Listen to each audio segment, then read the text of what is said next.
చందు ప్రాణాలు కాపాడు. వాణ్ణి దూరం చేసుకోలేక ప్రాణాలు తీసుకోవాలనుకున్నావా? ఎవరు పెద్దనాన్న రాజా? నా కూతురు ప్రాణం పోయినా నాకు చెప్పవా వదినా? ఎలా చెప్పమంటావు కృష్ణ?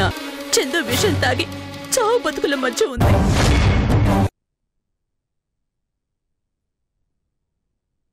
చందుని బ్రతికించాడు, కానీ వాళ్ళ మాటలతో నన్ను చంపేశారు మాధవి.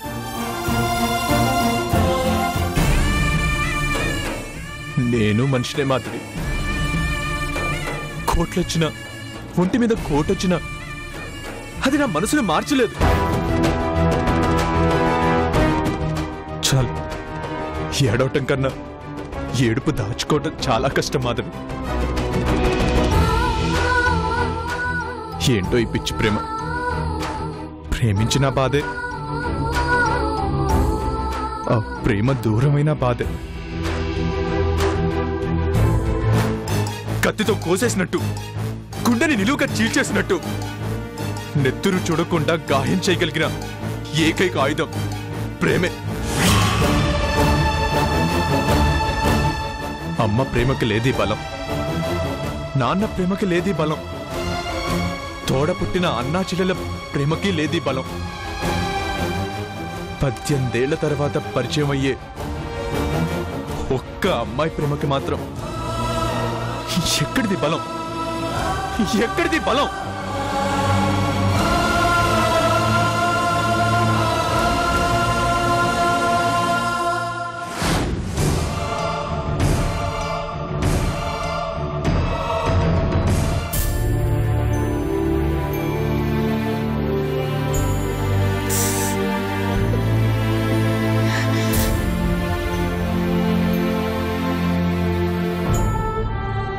నిజంగా మీరు చాలా లక్కీ అండి. హాస్పిటల్కి మిమ్మల్ని తీసుకొచ్చినప్పుడు మీ కండిషన్ చూసి డాక్టర్ గారు కూడా బతకడం చాలా కష్టమన్నారు. పాపం మిమ్మల్ని తీసుకొచ్చిన ఆ అమ్మాయి ఎవరో కానీ చాలా అల్లాడిపోయింది. ఈరోజు మీరు ప్రాణాలతో ఉన్నారంటే అందుకు ఆ అమ్మాయే కారణం. మీకు పునర్జన్మనిచ్చింది.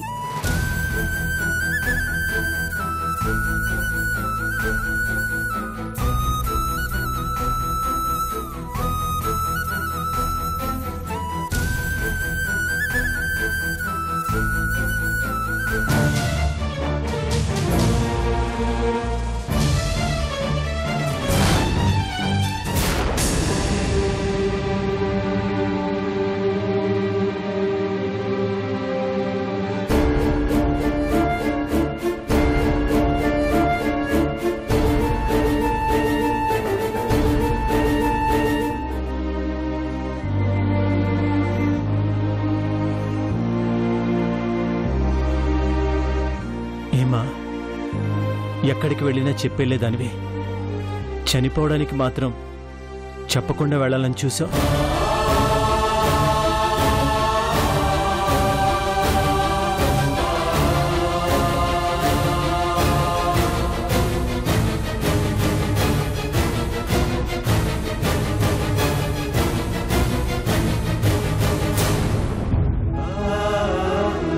ఎందుకమ్మా ఇలా చేశావు? మీ అమ్మ నాకు దూరమైనా నీలో మీ అమ్మని చూసుకుని బ్రతుకుతున్నాను. నన్ను ఒంటరిగా వదిలేసి వెళ్ళాలని నీకెలా అనిపించిందమ్మా? నా కూతురు చావును పలకరించొచ్చిందని ఎవరో చెప్తే గాని తెలుసుకోలేనంత పరాయివాణ్ణి చేసేసావు కదమ్మా.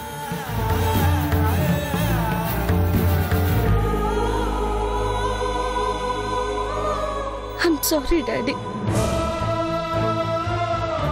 నువ్వు ఏం అడిగితే కాదన్నానమ్మా. ఎందుకింత పనిచేశావు? రాజా మీద ఉన్న ప్రేమలో కొంచెం కూడా ఈ డాడీ మీద లేకుండా పోయిందా? డాడీ, రాజా లేకుండా నేను బ్రతకలేను, ఈ పెళ్లి నాకొద్దు అని ఒక్క మాట చెప్తే నీ మాట కాదని ఎవరమ్మా ఈ పెళ్లి చేసేది? అన్నయ్య కోసం, అన్నయ్యకిచ్చిన మాట కోసం నీ ప్రాణాలు ఎందుకమ్మా తీసుకోవాలి? నీకన్నా ఈ ప్రపంచంలో నాకెవరు ఎక్కువ కాదమ్మా. నిన్ను నాకు దూరం చేసే ఈ త్యాగం ఎందుకమ్మా? అవసరం లేదు. ఎవరి కోసం నువ్వు ప్రాణాలు తీసుకోవాల్సిన అవసరం లేదు. రాజా అంటే నాకు ఇష్టమని ఇప్పుడైనా చెప్పమ్మా. అన్నయ్యని ఎదిరించైనా ఈ పెళ్లి ఆపుతాను. నా కోసం మీరు పెద్దనాన్న గొడవ పడాల్సిన అవసరం లేదు డాడీ. ఇప్పటికీ చెప్తున్నాను, రాజా మీద నాకు ప్రేమ లేదు. చావుకి ఎదురెళ్ళొచ్చా కూడా ఇంకా ఎందుకమ్మా నీ మనసుని చెప్పుకుంటా? మా గురించి ఆలోచించింది చాలు. కనీసం ఇప్పుడైనా నీ గురించి నువ్వు ఆలోచించుకో. డాడీ ఆలోచించాల్సిందేం లేదు.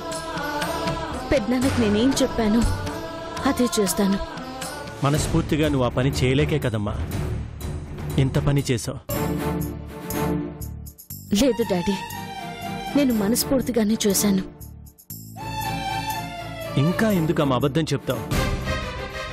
ఇందులో అబద్ధం ఏం లేదు డాడీ, ఇది నిజం. నేనేం చేసినా పెద్దనాన్న నా మీద నమ్మకంతోనే నన్ను సమర్థించారు.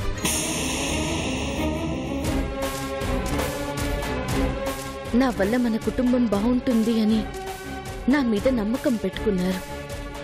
పెద్దనాన్న మాటని కాదు అని నేనేమీ చెయ్యలేను. ఏంటమ్మా పెదనాన్న అని అన్నయ్య కోసం నీ జీవితాన్ని నాశనం చేసుకుంటావా? నాకు నీకన్నా ఎవరు ఎక్కువ కాదమ్మా. నిన్ను నాకు దూరం చేసిన వాళ్ళు నాకు అవసరం లేదు. వాళ్ళ గురించి ఆలోచించి నువ్వు ప్రాణాలు తీసుకోవడం ఏంటమ్మా? నీకెవరైతే ఇష్టమో వాళ్ళతోనే ఉండు, వాళ్ళతోనే బ్రతుకు. ఎందుకు డాడీ పెద్దనాన్నని తప్పుగా అర్థం చేసుకుంటున్నారు? నేను ఎవరి కోసం ఏ త్యాగం చేయట్లేదు. నా ఇష్టంతోనే అన్నీ చేశాను. నాకు ముందు మీరు డాడీ, తర్వాతే ఎవరైనా. మీరు బాధపడుతూ ఉంటే నేనెవరితోనూ సంతోషంగా ఉంటానని ఎలా అనుకున్నారు? మనం బాగుండాలి. మన కుటుంబం పోగొట్టుకున్న ఆస్తులన్నీ సంపాదించుకోవాలి. ఒకరి ముందు మీరు తలంచకుండా దర్జాగా బతకాలి. అదే నా కోరిక. ఇందులో ఏ త్యాగమూ లేదు. ఎవరి గురించి నేను బాధపడ్డమూ లేదు. మమ్మల్ని మాట్లాడకుండా చేయడానికి నువ్వు ఏవేవో కారణాలు చెప్తున్నావు. కానీ ఇవన్నీ కారణాలు కావమ్మా. అసలు కారణం ఏదో ఉంది. అది నువ్వు నా దగ్గర ఎక్కువ రోజులు దాచలేవు.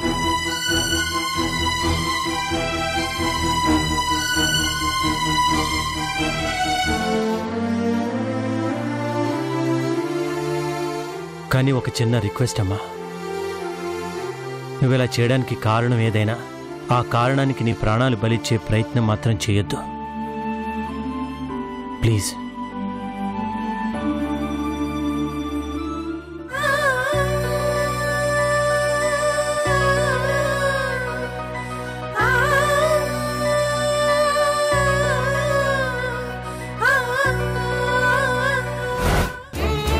మీ కళని మా చేతిలో పెట్టి వెళ్ళారు నాన్న. దాన్ని మేము కాపాడుకోలేకపోతున్నాం. రోజు రోజుకి కాపాడుకోగలం అన్న నమ్మకమే పోతుంది.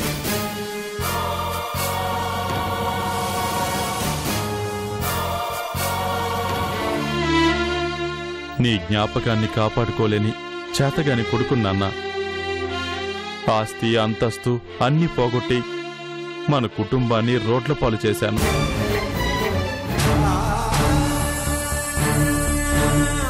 అందుకే చేతగాని వాళ్ళ ఈ బ్రతకలేక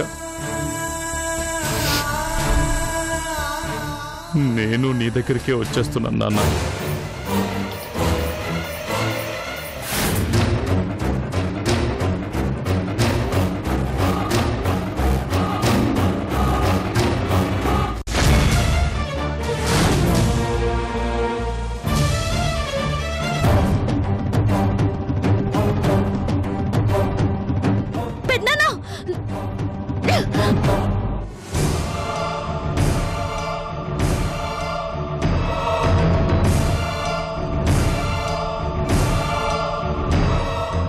పెద్దనాన్న ఈ పని? ఇంతకన్నా ఏం చేయాలో నాకు అర్థం కాలేదమ్మా. జీవితంలో ఓటమంటే తెలియని నేను ఆ రాజాగారి చేతిలో ఓడిపోయాను. ఓడిపోతూనే ఉన్నాను. మీ తాతయ్య ఎంతో ఇష్టంతో కష్టపడి కట్టించుకున్న ఇల్లం. మనమందరం ఆ ఇంట్లో కలిసి ఉండాలి అని కలలు కన్న ఇల్లు. అలాంటి ఇంటిని కాపాడుకోలేకపోయానమ్మా. దర్జాగా బ్రతికిన నా కుటుంబాన్ని దరిద్రంలోకి నెట్టాను. ఈ తప్పులన్నీ నాయనమ్మా. అందుకే నేనెవరికీ అడ్డం లేకుండా వెళ్ళిపోవాలనుకుంటున్నాను. చావు సమస్యకి పరిష్కారం కాదు పెద్దనాన్న. మరి ఏం చేయనమ్మా? నా శత్రువైన వాడి గురించి ఆలోచించేవాళ్ళు, వాడిని సపోర్ట్ చేసేవాళ్లే తప్ప నాకు అండగా నిలబడేవాళ్ళు ఈ ఇంట్లో ఎవరున్నారమ్మా? మీరు గెలవడానికి ఒక తోడు కావాలి, అంతేగా? నేనుంటాను పెద్దనాన్న. నువ్వు కూడా వాడిని ఇష్టపడిన దానివే కదమ్మా. అది ఒకప్పుడు. ఆ ఇష్టం మిమ్మల్ని దూరం చేసుకునేంత ఇష్టం కాదు పెద్దనాన్న. నాకు మీకన్నా ఎవరూ ఎక్కువ కాదు. మీరేం చెప్పినా చేయడానికి నేనున్నాను. మళ్ళీ ఇలాంటి ప్రయత్నం చేసి పెద్దమ్మకి అన్యాయం చేయొద్దు పెద్దనాన్న. చనిపోతాను అన్న భయంతో చెప్తున్నావమ్మా? లేదు పెద్దనాన్న, మనస్ఫూర్తిగా చెప్తున్నాను. ఈ ఇంట్లో ఎవ్వరి గురించి మీరు ఆలోచించొద్దు. మీకోసం నేనున్నాను. ఏమైనా చేస్తాను.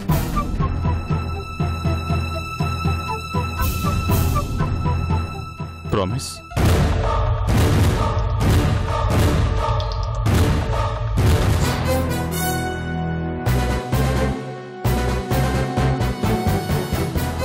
Promise.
Hello Ashok garu, how are you?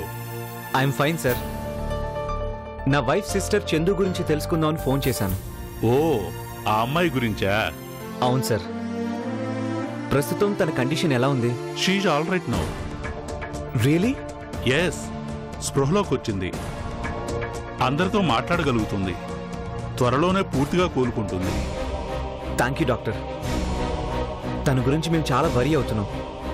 మంచి గుడ్ న్యూస్ చెప్పారు. Okay Ashok garu, okay okay. Thank you sir. Thanks a lot. Lali, Lali. ఏంటండి? ఇంక మన చందుకి ఏ ప్రాబ్లం లేదు. ఇప్పుడే డాక్టర్ గారితో మాట్లాడాను. చందు త్వరలోనే పూర్తిగా కోలుకుంటుందంట. అవునా? అమ్మయ్య, ఒక ప్రాబ్లం సాల్వ్ అయింది. లేదు లలి, ఇంకొక ప్రాబ్లం స్టార్ట్ అయింది. ఏంటండి మీరు అనేది?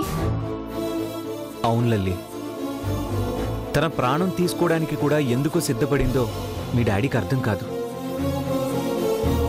డిశ్చార్జ్ అయిన వెంటనే మళ్ళీ చందుని ఆ ఇంటి కోడలుగా ఎంత త్వరగా చేద్దామని ఆలోచిస్తాడు. మీ డాడీని కాదని చందు ఏమీ చేయలేదు. అవునండి, కన్న కూతురు కాకపోయినా డాడీ అంటే చందుకి బాగా ఇష్టం. కొన్ని విషయాల్లో నేనన్న డాడీని ఎదిరించగలిగాను. అదెదురు మాట్లాడలేదు కాబట్టే సైలెంట్గా తన ప్రాణం తీసుకోవాలని చూసింది. లేదు లల్లి, త్యాగాలతో ప్రేమ బ్రతకదు. ఎలాగైనా వాళ్ళిద్దరినీ ఒకటి చెయ్యాలి. ఏం చేస్తామండి? ఎవరు మన మాట వింటున్నారు కాబట్టి. రాజా వింటాడుగా. అంటే ఒకరోజు నువ్వు అడిగావే, నా చెల్లెల కోసం మీరెందుకు రాజాతో మాట్లాడకూడదు అని. ఇప్పుడు అదే చేయబోతున్నాను. నిజంగా రాజాని మీరు కలుస్తారా? మాట్లాడతారా? అవును లల్లి, శత్రువులుగా ఎన్నోసార్లు ఎదురుపడ్డాం, కానీ ఇప్పుడు స్నేహితులుగా కొన్ని సంవత్సరాల తర్వాత ఎదురుపడబోతున్నాం. ఆ ఆలోచనకే ఒళ్ళంతా గాల్లో తేలిపోతున్నట్టుంది. వాణ్ణి కలవాలంటే ఇన్ని రోజులు భయమేసింది. చేసిన తప్పులకి వాడి ముందు కనీసం నిలబడగలనా అన్న భయం ఇన్ని రోజులు వాణ్ణి కలవకుండా చేసింది. కానీ ఇప్పుడు కలుస్తాను లల్లి. వాడి ముందు తలదించుకోవడం నాకేమాత్రం చిన్నతనం కాదు. వాళ్ళిద్దరినీ కలపగలిగేది నా మాటే అని అర్థమయ్యాక ఇంకా ఏమాత్రం ఆలస్యం చేయదలుచుకోలేదు. మీరు ఎదురుగా వెళ్లి నిలబడితే రాజా ఏమీ మాట్లాడలేడండి. ఎదురుపడిన క్షణం మాత్రం గతమంతా మర్చిపోండి. దాని గురించి మాట్లాడుకున్నందువల్ల ప్రయోజనమేమీ లేదు. భవిష్యత్ గురించి మాట్లాడండి చాలు. రాజా గురించి నాకు తెలీదా లల్లి? చెడు నన్ను చెడగొట్టింది గాని వాడిలో మంచితనం ఇంకా అలాగే ఉంది. నిజంగా వాడికి ద్వేషించడం తెలుసుంటే ఈ ప్రాణాలు ఎప్పుడూ గాల్లో కలిసిపోయిండేవి. అభిమానించడం తప్ప ఏమీ తెలియని అమాయకుడు వాడు. మళ్ళీ నా ప్రాణాన్ని కలుసుకుంటాను లల్లి, కలుసుకుంటాను, తప్పకుండా కలుసుకుంటాను.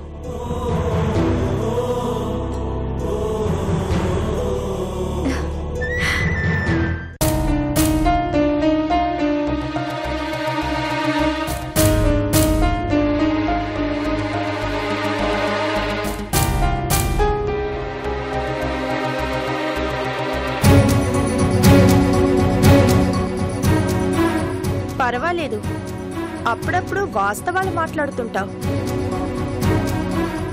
అది మందు తాగినప్పుడు మాత్రమే. తాగినప్పుడు ఉన్న నిజాయితీ ఆ మత్తు దిగాక ఏమవుతుంది రాజా? నాకు ఆఫీస్కి టైం అవుతుంది. పగలు మాట్లాడవు, రాత్రిపూట మాట్లాడలేని స్థితిలో వస్తావు. ఇంకెప్పుడు నేను నీతో మాట్లాడాలి? ఇదిగో, నువ్వు ఎంత దాచాలనుకున్నా నీ మనసులో చందు ఉంది రాజా. అది రాత్రి నీ లోపలి మనిషి మాట్లాడాకే అర్థమైంది. నువ్వు బాధని మర్చిపోవడానికి తాగా, కానీ అది నీ మనసులోని బాధంతా బయటపడేసింది.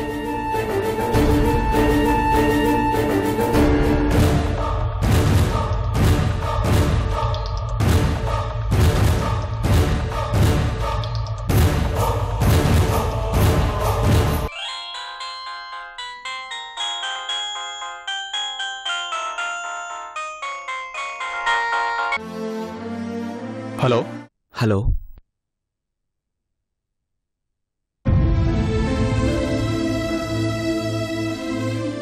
హలో,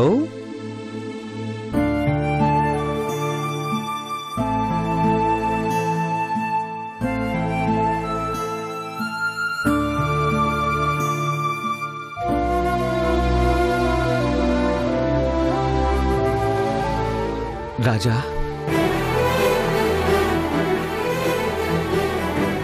అశోక్,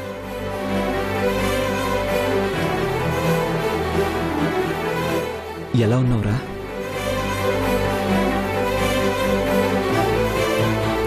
నువ్వెలా ఉన్నావురా? మనిషినయ్యాన్రా.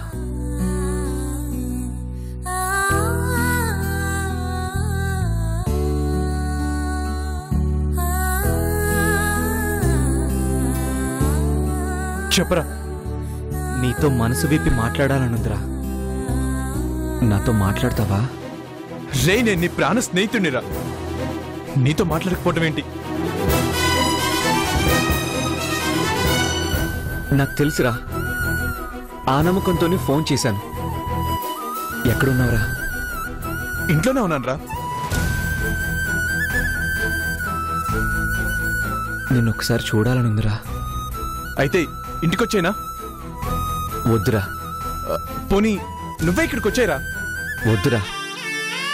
మనం అక్కడ ఇక్కడ కాదు, ఎక్కడికన్నా దూరంగా మన మాటలు మనమే వినేలా అన్నీ మర్చిపోయి గతంలోకి తీసుకెళ్లగలిగేంత ప్రశాంతమైన ప్రదేశంలో మనం కలవాలిరా. చెప్పరా, ఎక్కడికి రమ్మన్నా వస్తాను. రే రాజా, నీతో చాలా మాట్లాడాలనుందిరా.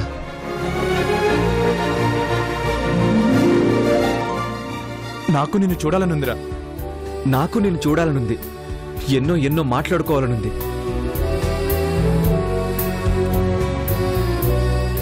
ఏంట్రా మనం ఇలా అయిపోయాం? ఒక్కటిగా బ్రతికిన మనం ఇద్దరం విడిపోయి ఎలా ఉండగలిగాంరా?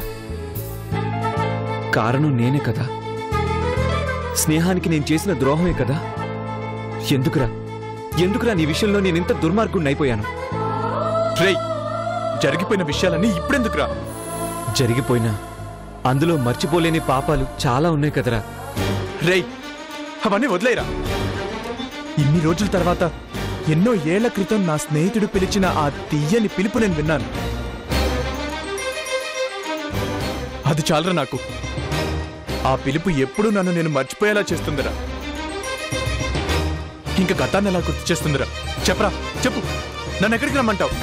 ఊరి చివర లోన్లీ ప్లేస్లో కలుసుకుందామా? అయితే నేను వెంటనే బయలుదేరుతున్నాను. నేను వెంటనే బయలుదేరుతున్నాను రా.